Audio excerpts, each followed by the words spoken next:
तानाशाही, ये शब्द सुनते ही जुल्म, क्रूरता और लोगों की आजादी छीनने की तस्वीरें आंखों के सामने आ जाती हैं। ये एक ऐसा सिस्टम है जहां सारी पावर एक आदमी या एक छोटे से ग्रुप के हाथ में होती है।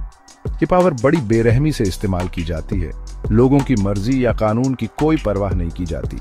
तानाशाही की एक खासियत है कि यहाँ किसी को उंगली उठाने नहीं दी जाती। विरोध करने वालों को डरा धमकाकर, जेल में डालकर या हिंसा से चुप करा दिया जाता है।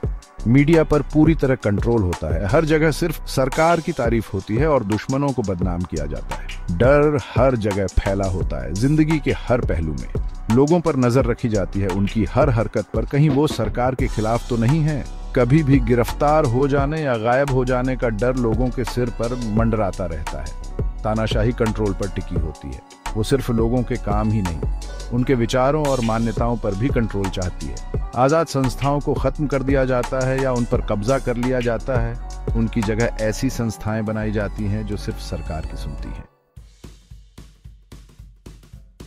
लोकतंत्र और तानाशाही में जमीन आसमान का फर्क होता है। लोकतंत्र असल में वो सिस्टम है जिसमें लोगों की रजामंदी से सरकार बनती है।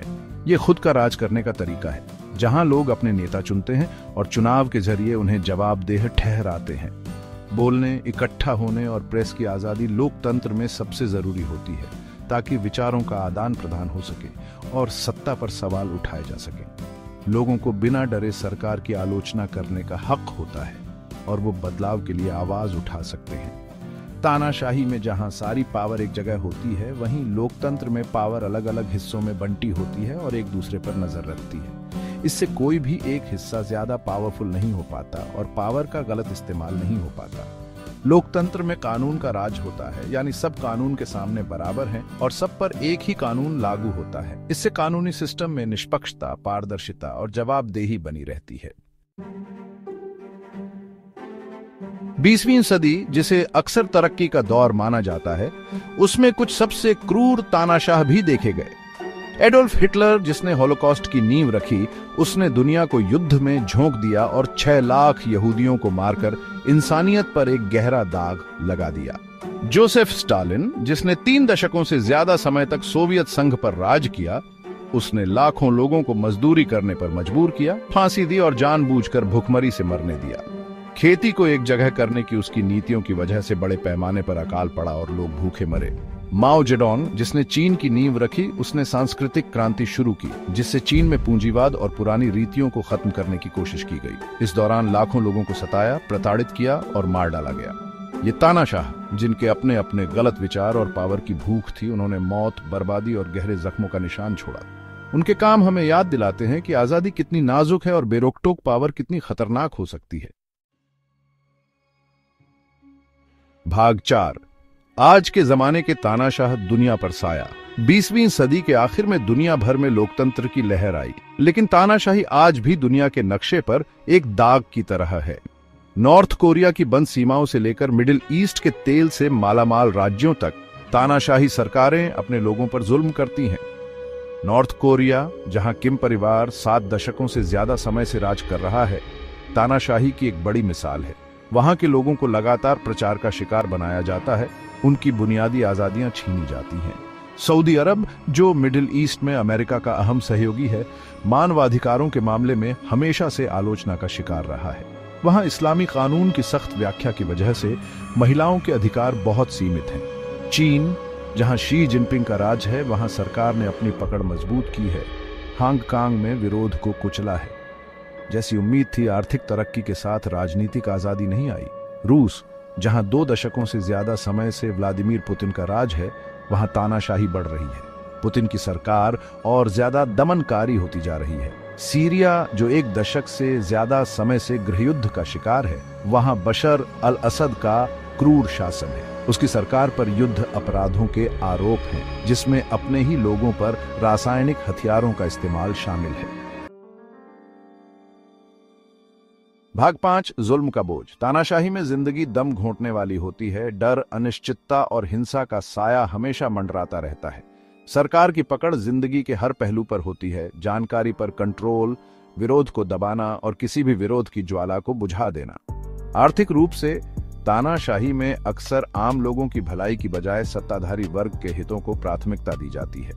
भ्रष्टाचार बढ़ता है क्योंकि सत्ता में बैठे लोग लोगों का पैसा खाकर अमीर होते हैं। स्वास्थ्य सेवा, शिक्षा और आवास जैसी बुनियादी जरूरतें अक्सर उन लोगों को नहीं मिलती जिन्हें सरकार के खिलाफ माना जाता है। बोलने और प्रेस की आजादी न होने से अज्ञानता और डर का माहौल बनता है। लोगों को सही जानकारी नहीं मिलती और उन्हें सरकार का प्रचार दिखाया जाता है जो असलियत को तोड़ मरोड़ कर पेश करता है। लोगों को खुद सोचने नहीं दिया जाता और सबको एक जैसा बनने पर मजबूर किया जाता है। तानाशाही में न्याय व्यवस्था दमन का एक औजार है जिसका इस्तेमाल आलोचकों को चुप कराने और सत्ता को मजबूत करने के लिए किया जाता है। बिना वजह गिरफ्तारियां, गलत मुकदमे और यातनाएं आम बात हैं। कानून का कोई मतलब नहीं रह जाता क्योंकि सरकार खुद कानून से ऊपर होती है, किसी को जवाब नहीं देना होता। भाग 6, विरोध की चिंगारी। तानाशाह के चंगुल से आजादी। तानाशाही में हर तरफ डर और अत्याचार होता है, फिर भी इंसान के अंदर विरोध की भावना कभी पूरी तरह खत्म नहीं होती। इतिहास में बहादुर लोग और समूह हमेशा अत्याचार के खिलाफ खड़े हुए हैं, आजादी और न्याय की मांग की है। अरब स्प्रिंग, जो 2011 में मिडिल ईस्ट और नॉर्थ अफ्रीका में लोकतंत्र के लिए हुई लड़ाई थी, उसने दिखाया कि लोग कितने ताकतवर होते हैं और बड़ी से बड़ी तानाशाही सरकार को भी चुनौती दे सकते हैं। हालांकि कई देशों में शुरुआती जोश अब कम हो गया है, लेकिन अरब स्प्रिंग हमें याद दिलाता है कि आजादी और सम्मान की चाहत हमेशा जिंदा रहती है, चाहे हालात कितने भी बुरे क्यों न हो। हांगकांग में लोकतंत्र समर्थक कार्यकर्ताओं ने हाल के सालों में बड़े प्रदर्शन किए हैं, बीजिंग से ज्यादा आजादी और अपने नागरिक अधिकारों की रक्षा की मांग की है। चीनी सरकार के जुल्म का सामना करते हुए भी ये बहादुर लोग अपनी जान जोखिम में डालकर अपने विचारों के लिए लड़ रहे हैं। मिन्स्क की सड़कों से लेकर म्यांमार के पहाड़ों तक आम लोग अत्याचार के खिलाफ खड़े हो रहे हैं। वे गुप्त रूप से संगठित हो रहे हैं, मानव अधिकारों के उल्लंघन का रिकॉर्ड रख रहे हैं और सोशल मीडिया के जरिए अपनी आवाज दुनिया तक पहुंचा रहे हैं। भाग 7, आजादी की लौ की रक्षा। तानाशाही के खिलाफ लड़ाई हमेशा चलती रहती है। इसके लिए लगातार सतर्क रहना और आजादी, लोकतंत्र और मानवाधिकारों के सिद्धांतों पर अटल रहना जरूरी है। हमें अपनी आजादी को कभी हल्के में नहीं लेना चाहिए और न ही उन लोगों के दर्द को नजरअंदाज करना चाहिए जो जुल्म के नीचे जी रहे हैं। दुनिया भर में लोकतंत्र समर्थक आंदोलनों का समर्थन करना बहुत जरूरी है, चाहे वो आर्थिक मदद से हो, राजनयिक दबाव से हो या सोशल मीडिया पर उनकी आवाज बढ़ाने से हो। हमें अपनी सरकारों को तानाशाही सरकारों के साथ उनके रिश्तों के लिए जवाबदेह ठहराना चाहिए। उनसे आग्रह करना चाहिए कि वे आर्थिक हितों से ज्यादा मानवाधिकारों को प्राथमिकता दें। खुद को और आने वाली पीढ़ियों को तानाशाही के खतरों के बारे में शिक्षित करना बहुत जरूरी है। हमें अपने बच्चों को सिखाना चाहिए कि सही के लिए खड़े होना कितना जरूरी है, चाहे कितनी भी मुश्किलें क्यों न हो। आजादी की लड़ाई सबकी लड़ाई है। साथ मिलकर, अन्याय के खिलाफ बोलकर और उन लोगों का समर्थन करके जो अपने अधिकारों के लिए लड़ रहे हैं, हम ये सुनिश्चित कर सकते हैं कि आजादी की लौ जलती रहे और दुनिया के हर अंधेरे कोने में रोशनी फैलाए।